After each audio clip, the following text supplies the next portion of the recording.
Who the hell is Leroy Brown?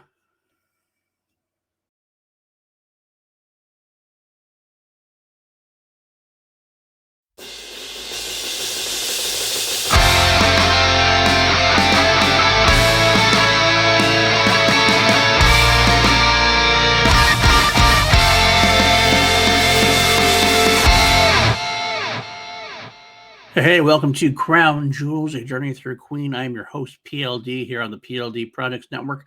Crown Jewel, the podcast where we take every song in the Queen catalog and the solo catalogs and go through them chronologically one by one. I give you little notes and quotes. I give you little rankings. We go through different versions of each track to figure out which one is the Crown Jewel or the best version of said track. And this week, bring back that Leroy Brown.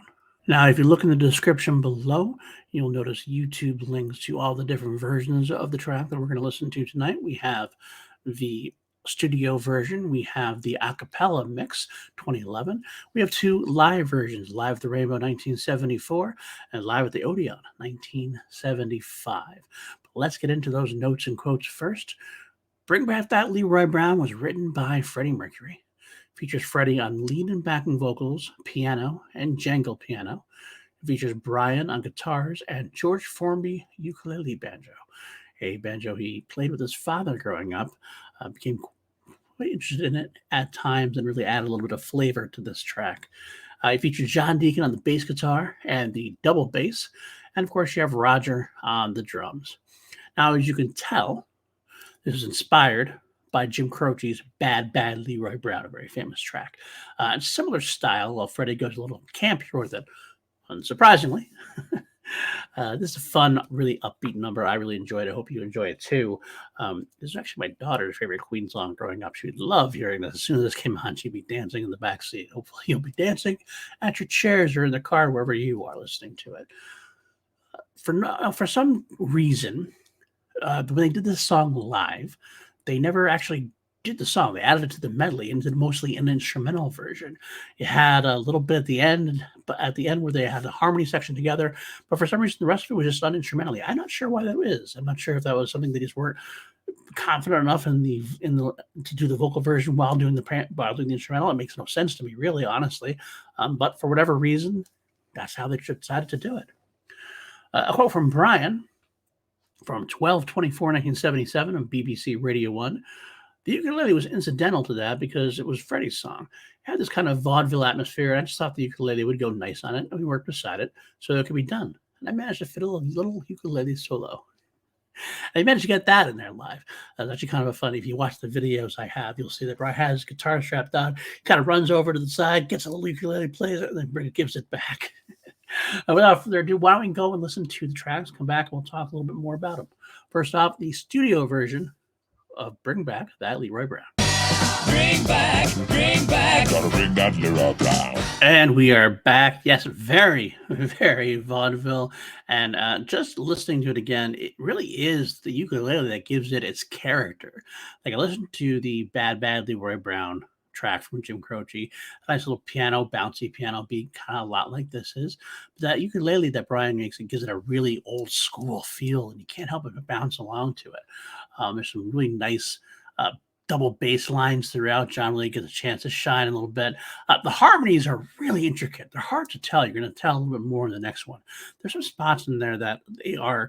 Sometimes Queen is its own worst enemy by the production value by having so many layers. You can miss so much that just buried, like you would listen like, holy cow.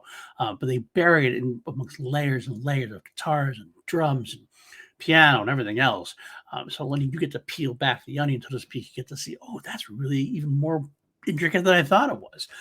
Had some great harmonies. I got on one side of the headphone, the other side I had this nice little guitar part, Brian's electric guitar, the great ukulele bit towards the end, one of my favorite parts. Everything stops, it's a ukulele bit, followed by the piano coming in, and you got that great harmony at the end. And then finally, of course, earlier on in the track, you had that really low bass. Obviously, it was Freddie singing, but must have slowed the tape down or something. So it just bring back that Leroy Brown. It's really cool. It's a nice, fun, bouncy track. It's kind of I don't want to say forgettable track. It's not like an important track. There's not a whole lot going on in terms of like, I want to listen to this track all the time. But when it does come up, it's nice to listen to. It's a lot of fun. So, but without further ado, let's move on to the a cappella version where we get to hear some of those intricate harmonies. Click that link below and come back. Gotta bring that Leroy Brown back. Bet your bottom dollar bill you're a playboy. Yeah, yeah. Now you see what I mean, I think. You see what I mean about the intricacies of the harmonies and the different things they try behind the scenes, which are kind of covered sometimes by the instrumentation. I get the Freddie counting in, which is a nice little way to just add to that. Basically, it's the same. Obviously, it's the same track. It's different taking things taken out so you can only hear the vocals. It's not a true acapella. I know purist wise. It's called the Acapella Mix 2011. There are little bits of instrumentation here and there. Basically, I think they use them as reference points where there wasn't any vocals. Just to say, here we are in this part of the song. Here's the ukulele part. Here's this guitar. They'd have a guitar trailing throughout one of the verses, but mostly it's still mostly acapella. I love hearing. This is all Freddie, by the way. All Freddie vocalizing with himself. Multiple harmonies, layering himself, adding counter harmonies here and there. And I love what the effect they do. It kind of sounds a little bit like it's a distant voice, like it's almost like through a tin can or something quite a far bit away. It's not like all over the headphone. It's all kind of like very tinny sounding, done on purpose because there's that time towards the end, down to the station about getting the gun, and like then you hear the lush harmonies take over, the very Queen ooh moments, and they really fill the whole soundscape. So you can tell that what they're doing before was done purposefully. Such lush, gorgeous vocals at times, such pinned vocals when he wants them to be. They pierce at times they want to pierce. They surround and comfort when they want to surround and comfort. Again, not something I'm going to listen to all the time, but very cool to have. All right, let's move forward to the live versions. Again, we got live with the Rainbow 74, live with the Hammersmith at 75, starting with Rainbow 74. Again, that link is in the description. Come back for more.